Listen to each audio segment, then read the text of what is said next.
BO account open করার পরে নতুন বিনিয়োগকারীর করণীয়গুলো সংক্ষেপে নিচে দেওয়া হল। ১. ট্রেডিং আইডি ও পাসওয়ার্ড সংগ্রহ। আপনার ব্রোকার হাউস থেকে ট্রেডিং আইডি, পাসওয়ার্ড ও মোবাইল অ্যাপ লগইন তথ্য নিয়ে নিন। ২. ব্যাংক মোবাইল ব্যাংকিং লিংক করুন। বিও অ্যাকাউন্টে টাকা জমা দিতে ব্যাংক অ্যাকাউন্ট বিকাশ, নাগাদ, রকেট, যেগুলো ব্রোকার সাপোর্ট করে লিংক করুন।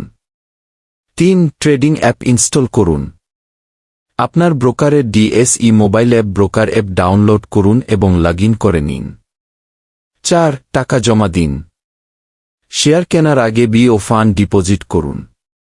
সাধারণত ব্যাংক ট্রান্সফার বা ব্রোকারের নির্দিষ্ট পদ্ধতিতে জমা দিতে হয়।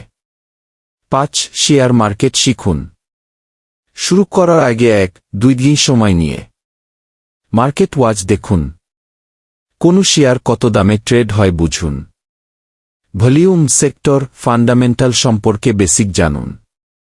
৬. প্রথমে ছোট ক্যাপিটাল দিয়ে শুরু করুন।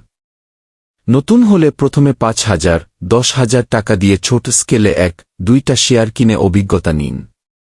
৭. Risk management. সব টাকা এক শেয়ারে নয়। গুজব হট নিউজে ঝাঁপ দেবেন না। মার্জিন লোন ব্যবহার করবেন না, নতুনদের জন্য ঝুঁকিপূর্ণ।